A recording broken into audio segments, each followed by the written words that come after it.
Good morning, स्वागत है आपका फिट इंडिया के सुपर हिट बुलेटिन में। मैं हूँ आपके साथ श्वेता श्रीवास्तव और आपके साथ मैं हूँ दीपिका यादव। तो शुरू हो चुका है आपका फेवरेट शो, इसलिए अगले 1 घंटे के लिए हमारे साथ बने रहिए क्योंकि देश दुनिया आपके शहर तमाम खबरें हम आपके लिए लेकर आए हैं। जी हाँ, इसीलिए 1 घंटे आप बने रहिए हमारे साथ, देखते रहिए फिट इंडिया का सुपर हिट बुलेटिन।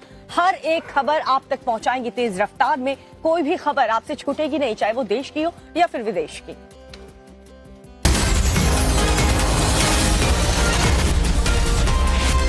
पूरे उत्तर भारत में भूकंप के तेज झटके महसूस किए गए हैं, जिसकी रिक्टर स्केल पर तीव्रता 6.4 मापी गई है। और तेज भूकंप के झटकों से दिल्ली एनसीआर समेत उत्तर भारत के कई शहर कल डर गए, लोग सहम गए और घरों से बाहर निकल गए क्योंकि झटके बहुत तेज थे। और उसके बाद बड़ी खबर आपको ये भी बता दें कि अब तक अगर नेपाल की बात करें तो 69 लोगों के मारे जाने की खबर है।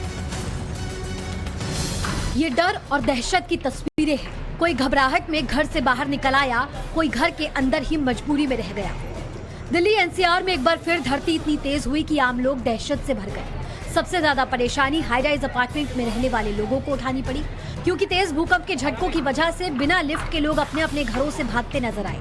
दिल्ली एनसीआर, यूपी, बिहार, उत्तराखंड और हरियाणा समेत देश के कई हिस्सों में भूकंप के तेज झटकों से धरती कांप गई। भूकंप के झटके इतने तेज थे कि लोगों में हड़कंप मच गया। भूकंप के झटके रात 11:32 पर महसूस किए गए। परेशानी की बात यह है कि भूकंप के झटके काफी देर तक महसूस किए गए।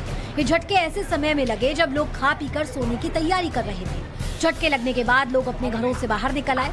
सोशल मीडिया पर लोग वीडियो शेयर कर रहे हैं, जिसमें साफ देखा जा सकता है कि पंखे, झूमर, लाइट्स हिलती हुई दिखाई दे रही हैं। नेशनल सेंटर फॉर सिस्मोलॉजी ने जानकारी देते हुए बताया कि भूकंप का एपिसेंटर नेपाल में था। रिएक्टर स्केल पर इसकी तीव्रता 6.4 मापी गई। जानकारी के मुताबिक ये भूकंप जमीन के 100 किलोमीटर नीचे आया था।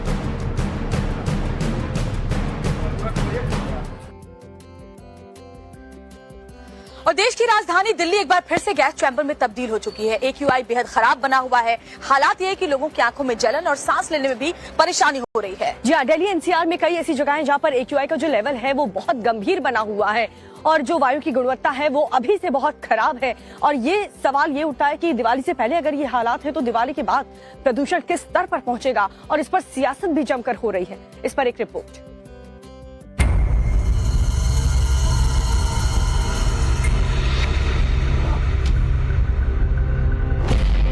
हर तरफ धुंध और धुएं का साया है। दिल्ली गैस चैम्बर बनी हुई है और हवा जहरीली हो चली है। ये 5 तस्वीरें दिल्ली एनसीआर के अलग अलग इलाकों की है, लेकिन हर तस्वीर एक सी कहानी बयां कर रही है। इंडिया गेट से लेकर चिल्ला बॉर्डर तक और अक्षरधाम से लेकर नोएडा के महामाया फ्लाईओवर तक हर तरफ एक जैसी तस्वीर दिखाई पड़ रही है। दिवाली से ठीक पहले दिल्ली में सांस लेना दूभर हो रहा है। अधिकतर जगहों पर AQI 800 के पार है। दिवाली के पटाखे तो जल भी नहीं रहे। दिवाली अभी दूर भी है, लेकिन दिल्ली का ये हाल है। हालांकि दिल्ली के मंत्री की दलील कुछ और ही है। पूरे दिल्ली के अंदर ही नहीं, पूरे उत्तर भारत के अंदर इस समय जो AQI का स्तर है, जिस तरह से मौसम ने एक ठहराव लिया है, उससे पूरे उत्तर भारत के अंदर एक ही स्थिति बनी हुई है। दिल्ली में तो बल्कि कई जगहों पे अगर 40 स्टेशन देखें तो 4 की स्थिति थोड़ी खराब है। बाकी जगह, बाकी अगर एनसीआर के राज्यों से देखें तो उससे बेहतर स्थिति दिल्ली के अंदर है। केंद्रीय प्रदूषण नियंत्रण बोर्ड के मुताबिक दिल्ली में वायु गुणवत्ता गंभीर श्रेणी में बनी हुई है। जहरीली हवा की वजह से दिल्ली के स्कूलों को बंद कर दिया गया है, लेकिन क्या स्कूल बंद करना ही एकमात्र उपाय है? इस बीच एनजीटी ने राज्यों के मुख्य सचिवों को तत्काल कदम उठाने का निर्देश दिया। दिल्ली के LG विजय सक्सेना ने दिल्ली के पर्यावरण मंत्री के साथ हालात पर मीटिंग की। इन सबके बीच बीजेपी का आरोप है कि दिल्ली गंभीर वायु प्रदूषण की गिरफ्त में है। केजरीवाल राजनीतिक पर्यटन में व्यस्त है। दिल्ली आज एक गैस चैम्बर बन गई है। दिल्ली कोई जीने के काबिल नहीं, और इसमें सारा का सारा दोष दिल्ली सरकार का है। वह सरकार सोचती रहती है सारा साल, और कल तक जब तक पंजाब में इनकी सरकार नहीं थी तब तक पराली को दोषी ठहराते थे, पंजाब को दोषी ठहराते थे। आज पंजाब में सरकार है तो पराली की बात नहीं करते। अगर आज आप नासाक नक्शा और हालत, सबसे ज़्यादा अगर कहीं पे आग लगी हुई है, सबसे ज़्यादा कहीं पे पराली जल रही है तो पंजाब के अंदर, और पंजाब से सारा धुआं दिल्ली में आ रहा है। इस बीच दिल्ली हाईकोर्ट ने राजधानी में बढ़ते प्रदूषण को लेकर दिल्ली सरकार को फटकार लगाई। हाईकोर्ट ने कहा कि क्या आप चाहते हैं लोग गैस चैम्बर में रहें? इसके साथ ही तत्काल प्रभावी कदम उठाने के निर्देश दिए। छत्तीसगढ़ के मुख्यमंत्री भूपेश बघेल को लेकर के ईडी ने एक बड़ा दावा किया। ईडी की तरफ से ये कहा गया है कि महादेव सट्टेबाजी ऐप के प्रमोटर्स ने सीएम बघेल को 508 करोड़ रुपए दिए। और इस बीच बीजेपी सीएम बघेल के इस्तीफे की मांग कर रही है और सीएम बघेल इसे मजाक बता रहे हैं और कह रहे हैं कि बीजेपी जानबूझकर ऐसे मजाक करवा रही है।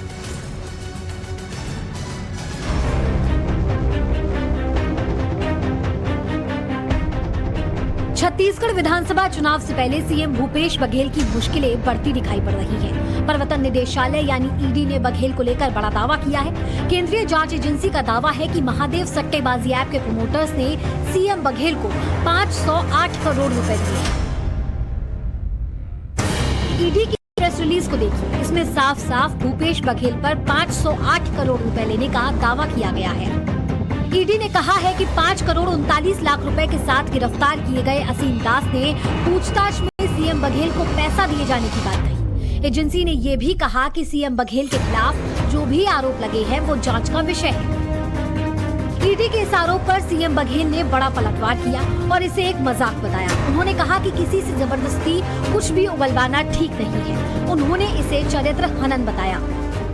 इससे बड़ा मजाक और क्या हो सकता है कि आप किसी सूबे के मुख्यमंत्री पे किसी आदमी से मार पीट के या दबाव डाल के बुलवा दो, मैं किसी को पकड़ लूं और बोल दूंगा यदि प्रधानमंत्री का नाम लेने के लिए, तो क्या प्रधानमंत्री से पूछताछ करेंगे? मतलब किसी की इज्जत उछालना बहुत आसान हो गया। इससे पहले ईडी ने गुरुवार को रायपुर में एजेंट असीम दास को गिरफ्तार किया। उसके पास से 5 करोड़ 39 लाख रुपए बरामद किए गए। दावा है कि ये रकम दुबई से छत्तीसगढ़ सत्तारूढ़ी कांग्रेस पार्टी के लिए भेजी गई थी। सट्टेबाजी के मामले में ईडी की कार्रवाई जैसे जैसे आगे बढ़ रही है, कांग्रेस की मुश्किलें बढ़ती नजर आ रही हैं। 4 करोड़ 92 लाख रुपए कैश पकड़े जाने के बाद बीजेपी ने एक बार फिर छत्तीसगढ़ सरकार और महादेव ऐप के बीच साठगांठ का आरोप लगाया और सीएम बघेल के इस्तीफे की मांग की। ईडी ने कहा कि उसे खुफिया जानकारी मिली थी कि महादेव ऐप के प्रमोटर्स की तरफ से छत्तीसगढ़ में मोटी रकम भेजी गई है। इसके बाद उसने जाल बिछाकर दास को गिरफ्तार किया और उक्त धनराशि बरामद की। बता दें कि ईडी महादेव ऑनलाइन सट्टेबाजी ऐप और उसके प्रमोटर्स के खिलाफ मनी लॉन्ड्रिंग रोकथाम अधिनियम यानी पीएमएलए के तहत जांच कर रही है। रेव पार्टी में कथित तौर पर सांप का जहर उपलब्ध करवाने के आरोप में यूट्यूबर एल्विश यादव की मुश्किलें बढ़ गई हैं। अब पुलिस लगातार एल्विश यादव को पकड़ने की कोशिश में लगी हुई है। इसी बीच एल्विश यादव ने कल सोशल मीडिया पर एक वीडियो भी जारी किया जिसमें उन्होंने कहा कि ऐसे सभी आरोपों से एल्विश यादव इनकार कर रहे हैं, किनारा कर रहे हैं और साथ ही पुलिस की टीम लगातार उनसे पूछताछ के लिए उन्हें ढूंढ रही है।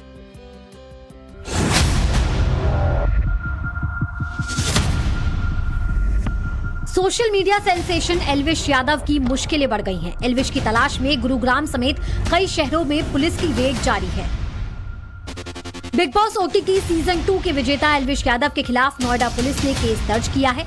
मामला दर्ज होने के बाद से ही एल्विश यादव फरार है। पुलिस की एफआईआर के मुताबिक एल्विश यादव नोएडा में रेव पार्टी कराता था, जिसमें बताया गया कि इस पार्टी में प्रतिबंधित सांपों और विदेशी लड़कियों की भी एंट्री होती थी। हालांकि एल्विश का दावा है कि इस तरह के सभी आरोप बेबुनियाद हैं। मेरी 1% भी 0.1% भी अगर इस चीज़ में इन्वॉल्वमेंट मिल जाती है, मैं सारी जिम्मेदारी लेने को तैयार हूँ। और मीडिया से रिक्वेस्ट है, कृपा करके जब तक आपके पास ठोस सबूत ना हो जाए एल्विश यादव अरेस्टेड, जो सारी चीज़ें आप लिख रहे हो, प्लीज़ मेरा नाम खराब ना करें। और ये जितने भी इल्ज़ाम लगे इनसे मेरा कोई लेना देना नहीं है। इस मामले में कार्रवाई करते हुए पुलिस ने एल्विश के गैंग में शामिल 5 लोगों को धर दबोचा। 5 आरोपियों को कोर्ट ने 14 दिन की न्यायिक हिरासत में भेजा है। पुलिस ने जिन आरोपियों को पकड़ा है उनके कब्जे से 9 जहरीले सांप बरामद हुए। इस मामले में एल्विश यादव समेत 6 नामजद और अन्य के खिलाफ केस दर्ज किया गया है। तो एक तरफ एल्विश यादव फरार चल रहे हैं और दूसरी तरफ एल्विश यादव को लेकर के राजनीति भी जबरदस्त तरीके से हो रही है। इसको लेकर के कांग्रेस पार्टी ने शिंदे पर आरोप लगाया है और एल्विश यादव को पुलिस ढूंढ रही है। लेकिन कल मुंबई के एक होटल के बाहर एल्विश यादव को स्पॉट किया गया। टाइम्स नाउ नव भारत के पास एल्विश यादव की एक एक्सक्लूसिव तस्वीर है, देखिए आप भी।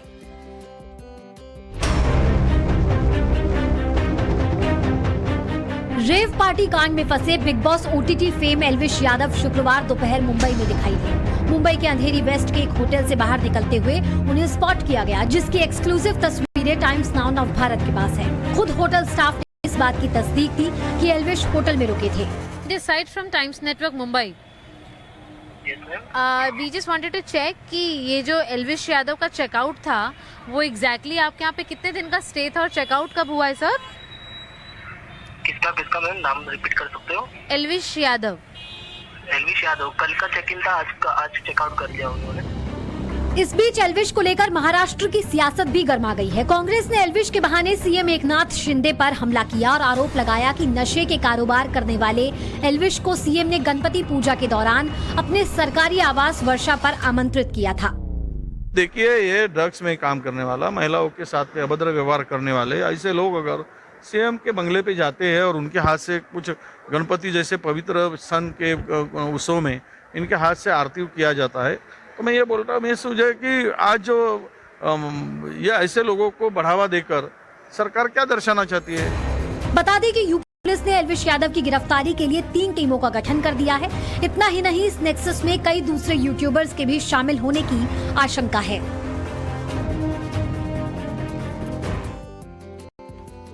और आज सियासत का शनिवार है, आगे आपको दिखाएंगे पूरी। 5 राज्यों के विधानसभा चुनाव के लिए सभी राजनीतिक दलों ने अपनी अपनी ताकत झोंक दी है। आज सियासत का शनिवार है। पीएम मोदी से लेकर राहुल गांधी तक और अमित शाह से लेकर खड़गे तक की धुआंधार रैली है। आज पीएम मोदी मध्य प्रदेश और छत्तीसगढ़ में चुनावी रैली करेंगे। एमपी के रतलाम और छत्तीसगढ़ के दुर्ग में पीएम मोदी की बड़ी जनसभा है। इसके साथ ही कांग्रेस नेता राहुल गांधी भी आज छत्तीसगढ़ में रहेंगे। राहुल के जगदलपुर रायगढ़ में चुनावी रैली है। इसके साथ ही दिल्ली के मुख्यमंत्री अरविंद केजरीवाल भी मस्तूरी और कवर्धा में रोड शो करेंगे। इसके साथ ही गृह मंत्री अमित शाह भी आज मध्य प्रदेश में रहेंगे। अमित शाह शिवपुरी, श्योपुर और ग्वालियर में बैक टू बैक कई जनसभाओं को संबोधित करेंगे। जबकि कांग्रेस अध्यक्ष मल्लिकार्जुन खड़गे और मध्य प्रदेश कांग्रेस कमेटी के अध्यक्ष कमलनाथ की बालाघाट और डिंडोरी में आज रैली है।